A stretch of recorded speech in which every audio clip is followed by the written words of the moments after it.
নমস্কাৰ শ্ৰদ্ধেয় ৰাইজ কেইটামান কথা ৰাইজৰ আগত মুকলি কৰি দিয়াৰ কাৰণে কথা কোৱাৰ কাৰণে আহিলো যোৱা কিছুদিন ধৰি আমাৰ মৰমৰ জুবিনৰ ঘটনাটোৰ পাছত চাৰিপিনে বিৰাট ৰাইজ দুখত নিয়মান হৈছে আমাৰো কাৰণে আমাৰ বুকুৰ আপোন মোৰ অতি একেলগৰ ফিলছফাৰ ফ্ৰেণ্ড গাইড মানুহজনৰ ঢুকোৱাৰ পাছত আমি খুব নিয়মান অৱস্থাত আছো আৰু কিছুমান কথা ক'বলৈ ওলাই আহিছো কাৰণ ইমান বেছি ভুৱা কিছুমান কেম্পেইন হোৱাৰ কাৰণে আমি কথাখিনি ক'ব চেষ্টা কৰিছো শ্ৰদ্ধেয় ৰাইজ মই গুৱাহাটীলৈ যোৱাৰ কথা আছিল আজি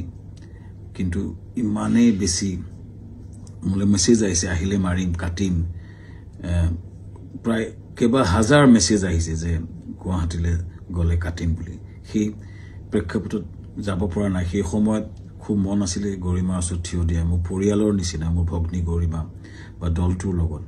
এই ঘটনাটোৰ পিছত থিয় দিব পৰা নাই কিন্তু কিয় পৰা নাই ৰাইজ গম পাইছে কাৰণ আমাক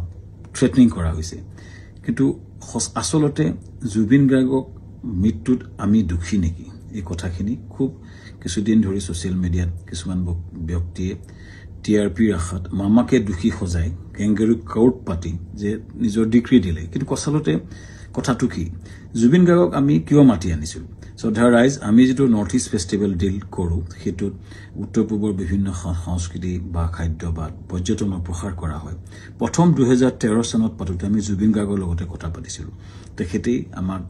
ব্ৰেণ্ড এম্বাছাডৰ হিচাপে গাইড কৰিছে যে মই সংপৃক্ত থাকিম অনুষ্ঠানটো আমি একেলগে কৰিম টিভিত বা বিভিন্ন মিডিয়াত তেওঁ বহুবাৰ কৈছে যে শ্যামকানুৰ সৈতে মিলি আমি নৰ্থ ইষ্ট ফেষ্টিভেল পাতো দিল্লীত বা বিশ্বৰ বিভিন্ন ঠাইত তেওঁ নিজে ইয়াত সংপৃক্ত আছে বুলি বহু ভিডিঅ' আছে মই আপোনালোকক জনাম দেখুৱাম এই ব্যক্তিজন আমি যেতিয়া বাহিৰত অনুষ্ঠান য'তে কৰোঁ আমি তেখেতৰ পৰা আলোচনা কৰোঁ আৰু যিহেতু আমাৰ ব্ৰাণ্ড এম্বাছাডৰ আৰু যেতিয়া আমি বিদেশত কৰিলোঁ দুইবাৰে তেওঁ বেংককত গৈছিলে আৰু এইবাৰো যেতিয়া আমি ছিংগাপুৰত কৰিবলৈ গ'লোঁ তেখেতক আমি ক'লোঁ যে ছিংগাপুৰত কৰিব বিচাৰিছোঁ চ' আমি ক'লোঁ এনেকৈ কৰিব আমাৰ গোটেই প্ৰগ্ৰেমটো এনেকুৱা হ'ব তেখেতক ক'লোঁ যে তুমি যাবা নেকি তেখেতে ক'লে যাম মই যাম মোৰ লগত মোৰ ভাতৃ সন্দীপনক লৈ যাম আৰু মেনেজাৰ সিদ্ধাৰ্থ যাব আৰু আমাৰ শেখৰ যাব চ' এনেকৈ ক'লে কোৱাৰ পাছত আমি পিছত আৰু এগৰাকী সংগীত শিল্পীও আহিলে চ' কোৱাৰ পিছত আমি আয়োজন কৰা প্ৰক্ৰিয়া আৰম্ভ কৰিলোঁ আৰু প্ৰথম কথা শ্ৰদ্ধেয় ৰাইজ জুবিন গাৰ্গক মতাটো পাপ নহয় উত্তৰ পূৰ্ব আটাইতকৈ ডাঙৰ অনুষ্ঠান নৰ্থ ইষ্ট ইণ্ডিয়া ফেষ্টিভেলত উত্তৰ পূৰ্ব আটাইতকৈ ডাঙৰ যিজন সংগীত শিল্পী তেখেতক নিমন্ত্ৰণ কৰাটো যিহেতু আমাৰ ব্ৰেণ্ড এম্বাছাডৰো হয় আমাৰ লগত সংপৃক্ত হয় আৰু তেখেতক মতাটো পাপ কৰা নাছিলোঁ এইটো আমাৰ দায়িত্ব আছিলে তেখেতক নিমন্ত্ৰণ কৰাটো তেখেত কিয় 17 তাৰিখে আহিলে এইটো প্ৰশ্ন হৈছে তাৰ আগতে সুস্থ দেহাৰে আহিছে বুলি বহুতে লিখিছে কিন্তু তাৰ দুদিনমান আগতে তেখেতে আমাৰ 7 ছেপ্টেম্বৰত মুম্বাইত তেওঁ খুব ধুনীয়া পাৰফৰ্মেঞ্চ কৰিছে মুম্বাইত আৰু তেখেতে 1 তাৰিখে নে 3 তাৰিখে দিল্লীত তেখেতে পূজাত এটা অনুষ্ঠান কৰাৰ কথা আছিল সম্পূৰ্ণ কনচাৰ্ট বা মিউজিকেল প্ৰগ্ৰেম কৰাৰ কথা আছিল কেইবাটা প্ৰগ্ৰেম তেওঁ লাইন হৈছে তেখেতে প্ৰগ্ৰেম কৰি আছিলে চ' গতিকে সুস্থ দেহাৰে আমি অনাটো আমাক এটা অতি ভুল দোষাৰোপ কৰা হৈছে তৃতীয় কথাটো হৈছে তেখেতৰ 17 তাৰিখে এইকাৰণে আহিলে সেইদিনাখন ডাইৰেক্ট ফ্লাইট আহিলে কাৰণ কলিকতা হৈ আহিলে বহুত দীঘলীয়া হয় 19 তাৰিখে আমাৰ অনুষ্ঠান আৰম্ভ হয় চ' সেইকাৰণে 17 তাৰিখে গ্ৰুপ ফ্লাইটত তেওঁ আহিছিলে লগতে দলটো আহিছিলে আমি পেন পেচিফিক হোটেলত ৰাখিছিলোঁ আমাৰ য'ত অনুষ্ঠান হৈছিল তাৰ লগতে সানটেকৰ লগতে পেন পেচিফিক এখন 5-star হোটেল সকলো দলটো আমি ৰাখিছিলোঁ ভালকৈ ৰখাৰ চেষ্টা কৰিছিলোঁ আমি তেওঁলোকক কথা পাতিছিলোঁ যে তেওঁ কৈছিলে আমি অলপ জিৰণি ল'ম আৰু 19 তাৰিখে তেওঁ আৰম্ভণি অনুষ্ঠানত তেওঁ থাকিব আৰু 20 তাৰিখে তেওঁ দুটামান গান গাব ভূপেন হাজৰিকাৰ এটা ট্ৰিবিউট দিব এইটো আলোচনা আমাৰ হৈছিলে পিছত 18 তাৰিখে দিনাখন 19 তাৰিখে আমাৰ অনুষ্ঠান আছিলে 18 তাৰিখৰ দিনাখন আমি তেখেতক খবৰ কৰিতে শুই আছিলে আমাৰ বহুত বিভিন্ন উত্তৰ পূৰ্বৰ মানুহ আছিলে তেওঁৰ লগত তেওঁ ভায়েক আছিলে আৰু তেওঁ সিদ্ধাৰ্থ আছিলে মেনেজাৰ আৰু দল আছিলে 19 তাৰিখৰ দিনা ঘটনাটো ঘটিলে যেতিয়া আমাৰ সেইদিনাখন উত্তৰ পূৰ্বৰ বিভিন্ন মন্ত্ৰী বিষয়াৰ লগত আমাৰ এখন মিটিং চলি আছিলে উদ্যমীসকলৰ লগত ছিংগাপুৰৰ মিটিং চলি আছিল যাতে আমি ৰাতিপুৱাই গৈছিলোঁ তেতিয়াই এই জাহাজৰ ঘটনাটোৰ কথা মোক সিদ্ধাৰ্থ শৰ্মাই ফোন কৰিছিলে 3:30 বজাত আমাৰ মিটিং আৰম্ভ হৈছিলে 12:30 বজাত চ' 11:30 মানতে মই চাংগ্ৰিলা হোটেলত গৈছিলোঁ আৰু তাত 3:30 বজাত আমি গম পাইছিলোঁ যে এনেকুৱা ঘটনা এটা ঘটিছে সিদ্ধাৰ্থই ফোন কৰিছিলে ক'ত ঘটিছে কেনেকৈ ঘটিছে আমি একো গম পোৱা নাছিলোঁ লগে লগে বহুখিনি তাকে লৈ বহু ফোন আহিছিল কিন্তু মই উত্তৰ দিব পৰা নাছিলোঁ আচলতে ইমান ডাঙৰ ঘটনাটো আমাৰ মৰমৰ বুকুৰ আপোন মানুহজন এনেকুৱা ঘটনা ঘটিছে কথাটো আমাৰ কাৰণে এটা থটমটৰ নিচিনা হ'ল আৰু লগে লগে আমি দুটা ভাষাৰ লগত কথা পাতি তালৈ গ'লোঁ আৰু ঘটনাটো হ'ল আৰু এই ঘটনাটোৱে সকলোকে মুখৰে মাত নাইকিয়া কৰিলে আৰু গম পাই লগলে আমাৰ অনুষ্ঠানটো বাতিল কৰা বুলি আমাৰ হাই কমিছনে নিজস্বভাৱে ঘোষণা কৰিলে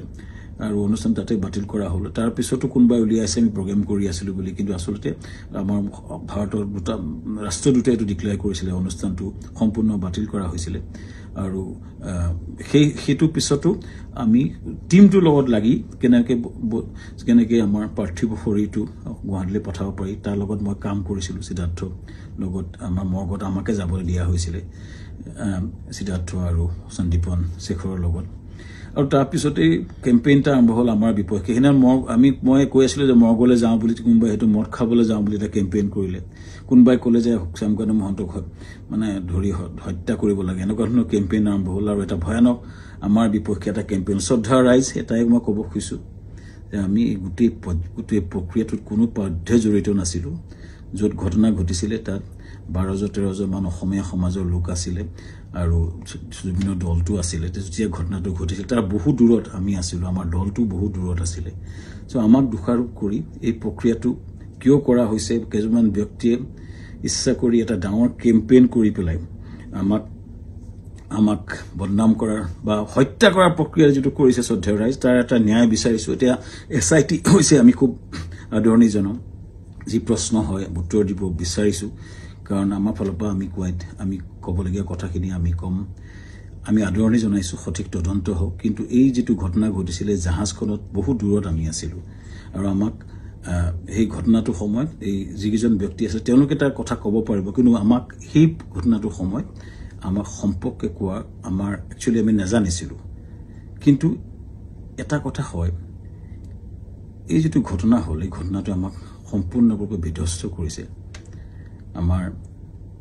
জুবিন গাৰ্গ আমাৰ কাৰণে আছিলে সাহস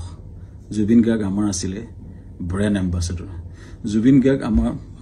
অনুষ্ঠানটোৰ মূল হৃদপিণ্ড আছিলে হৃদপিণ্ডজন যোৱাৰ পাছত আমাৰ যি অৱস্থা হৈছে আমাৰ গোটেই দলটোৰ আমাৰ গোটেই বিধ্বস্ত অৱস্থা আমাৰ সকলোৰে আৰু ইয়াৰ পাছত যেটো আক্ৰমণ হৈছে আমাৰ পৰিয়ালৰ ওপৰতো আক্ৰমণ হৈছে ফেক ভিডিঅ ওলাইছে ফেক ফোন কল ভাইৰেল হৈছে ইমান জুবিন গাৰ্গে এই অনুষ্ঠানটো নিজৰ বুলি আগুৱাই লৈ গৈছিল তেওঁ অনুষ্ঠানটোৰ গুৰুত্বটো বুজি পেলাই নিজকে আগুৱাই লৈছিল আৰু সেইজন ব্যক্তিৰ স্মৃতিত আমি বহু কৰিবলগীয়া আছে কিবা যদি জীৱনত কৰিব বিচাৰো জুবিনৰ স্মৃতিত নিশ্চিতভাৱে কৰিব বিচাৰিম কিন্তু এই যেটো অন্যায় হৈছে যেটো মিছা অপবাদ দিছে ন্যায় হোক চৰকাৰক বিচাৰিছো ন্যায় হোক আৰু আমিও ন্যায়ালয়ত যাব লাগিব আমাক দেখত আইন বুলি এটা বস্তু আছে যে মিছা অপবাদত আমাক যেটো কৰা হৈছে বা নিজৰ ঘৰলৈ যাব নোৱাৰা অৱস্থা হৈছে আমি নিশ্চিতভাৱে কিছুমান মানুহ উচতনি দি যেটো কৰিছে